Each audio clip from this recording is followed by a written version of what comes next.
Hello প্রিয় দর্শক বন্ধুরা, পিয়া টিচিং ক্লাসে জানিয়ে আপনাদেরকে অনেক অনেক স্বাগত। আশা করছি আপনারা সকলে ভালো আছেন, সুস্থ আছেন। আজ আমি গীতায় বর্ণিত শ্রীকৃষ্ণের কিছু বাণী আপনাদেরকে শোনাবো, যেগুলো আপনাকে সাফল্যের পথে নিয়ে যাবে।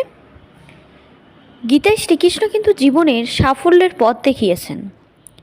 এত হাজার পরেও গীতার বাণী জীবনে সঠিকভাবে মেনে চলতে পারলে জীবনে সুখ ও সাফল্য লাভ করা সম্ভব। জেনে নিন গীতায় বর্ণিত শ্রীকৃষ্ণের সে বাণী। শ্রীকৃষ্ণ বলেছেন, জীবনে লক্ষ্য স্থির রাখা আবশ্যক, কারণ লক্ষ্যহীন জীবন মানুষকে ভুল পথে চালিত করে। তিনি বলেছেন, জীবনে জন্মের মতো মৃত্যুও অবধারিত।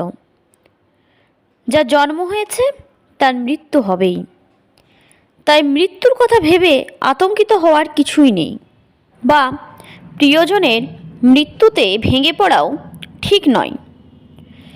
তিনি বলেছেন, কোনো না কোনো মানুষের সবাইকে চোখে দেখার একটা প্রবণতা থাকে। কোনো কারণ ছাড়াই এরা সবাইকে সন্দেহ করেন, কিন্তু যারা অন্যকে সন্দেহ করে তারা জীবনে কখনো খুশি হতে পারে না। অন্যকে সন্দেহের চোখে দেখলে সম্পর্কের ভালোবাসা ও পারস্পরিক আস্থা নষ্ট হয়ে যায়। তাই গীতায় শ্রীকৃষ্ণ অকারণে সন্দেহ ত্যাগ করার পরামর্শ দিয়েছেন। তিনি বলেছেন, জীবনে কর্ম করে যাও, ফলের আশা করো না। তিনি বলেছেন, সময় হলো সর্বশক্তিমান, তাই কখনো সময় নষ্ট করো না।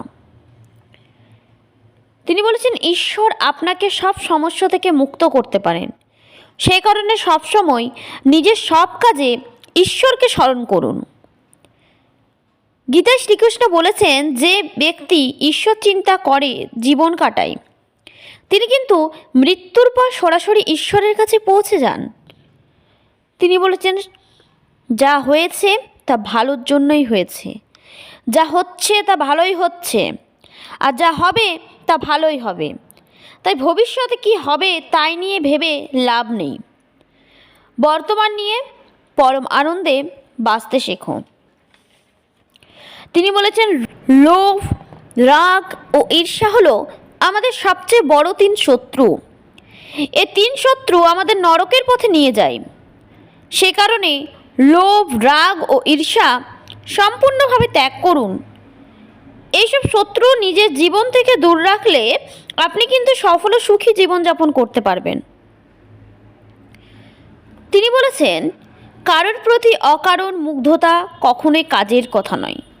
বিশেষ করে নিজের শরীরের প্রতি কখনোই কোনো রকম টান থাকা ঠিক নয়। এই নশ্বর দেহ একদিন পঞ্চভূতে বিলীন হয়ে যাবে, তাই শরীরের প্রতি কোনো রকম মোহ মায়া রাখবেন না। সব আসক্তি ত্যাগ করে সত্যের পথে এগিয়ে যান। তিনি বলেছেন, আপনি যদি বুদ্ধিমান হন তাহলে নিজের বুদ্ধি কখনো ভালো কাজে ব্যয় করুন। নিজের বুদ্ধি কখনো কোনো খারাপ কাজে ব্যবহার করবেন না। কোনো ষড়যন্ত্র কখনো নিজেকে লিপ্ত করবেন না। স্বার্থহীনভাবে সমাজের ভালোর জন্য কিছু করুন। এর ফলে আপনি সমাজে যেমন মান সম্মান পাবেন, তেমনি নিজের মনে প্রসন্নতা অনুভব করবেন।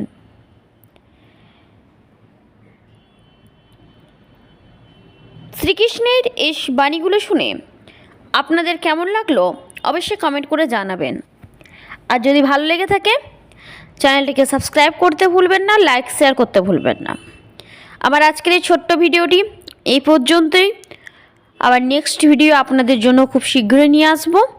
আপনারা কিন্তু ততক্ষণের জন্য ভালো থাকবেন, সুস্থ থাকবেন।